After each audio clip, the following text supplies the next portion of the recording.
வணக்கம் மக்களே, சற்றுமுன் கிடைத்த தகவல் ஒன்றை பார்க்க போகிறோம். முதன்முறையாக தனித்து விடப்படும் திமுக, அதிமுக, விஜய் பக்கம் சாயும் ஒட்டுமொத்த அரசியல் கட்சிகள் திடீர் தகவல். இந்த ஒரு தகவலை பற்றி தான் நாம் பார்க்க போகிறோம். தகவலை பார்ப்பதற்கு முன்னதாக நீங்கள் நம்மளுடைய சேனலுக்கு புதிய பார்வையாளர்களாக இருந்தீர்கள் என்றால் மறக்காமல் நம்மளுடைய சேனலை சப்ஸ்கிரைப் செய்து வைத்துக் கொள்ளுங்கள் மக்களே. தற்பொழுது தமிழகத்தில் உள்ள அரசியல் கட்சிகள் திமுக அல்லது அதிமுக ஆகிய இரண்டு கட்சிகளுடன் மட்டும்தான் கடந்த 50 ஆண்டுகளாக கூட்டணி வைத்துள்ள நிலையில் முதல் முறையாக சின்ன அரசியல் கட்சிகள் இரண்டு திராவிட கட்சிகளையும் புறக்கணித்துவிட்டு விஜய் பக்கம் செல்ல இருப்பதாக கூறப்படுவது தமிழக அரசியல் வரலாற்றில் பரபரப்பை ஏற்படுத்தி உள்ளது. அதிமுக கூட்டணியில் தற்பொழுது பாரதிய ஜனதா கட்சி மட்டுமே கூட்டணியில் உள்ளது.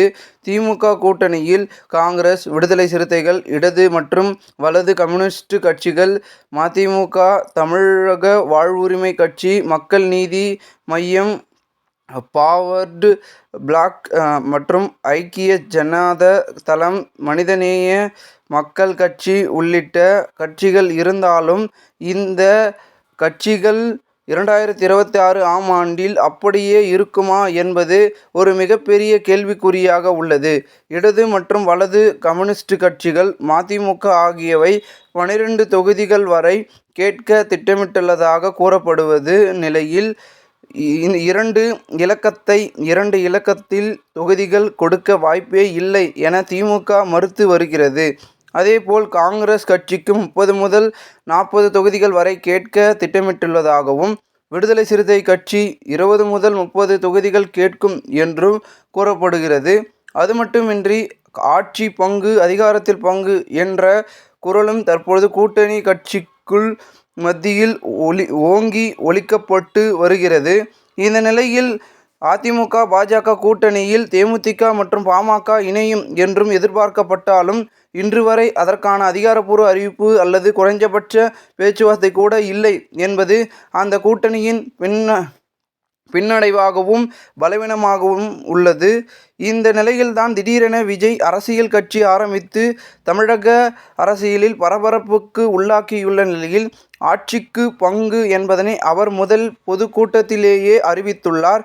எனவே ஏற்கனவே விஜய்க்கு 10 முதல் 20% வாக்குகள் இருப்பதாக கூறப்படும் நிலையில் அரசியல் கட்சிகள் விஜயை நோக்கி தங்கள் பார்வையை திருப்ப உள்ளன.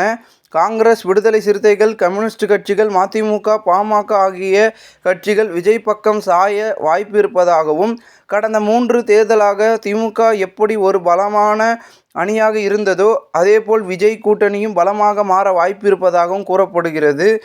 மொத்தத்தில் முதல் முறையாக அதிமுக மற்றும் திமுகவை மற்ற அரசியல் கட்சிகள் புறக்கணிப்பதாக கூறப்படுவது தமிழக அரசியல் ஒரு பெரிய மாற்றத்தை ஏற்படுத்தும் என்றும் எதிர்பார்க்கப்படுகிறது. இந்த ஒரு தகவல் அரசியல் வட்டாரங்களில் மிகவும் பேசும் பொருளாக மாறியிருக்கிறது.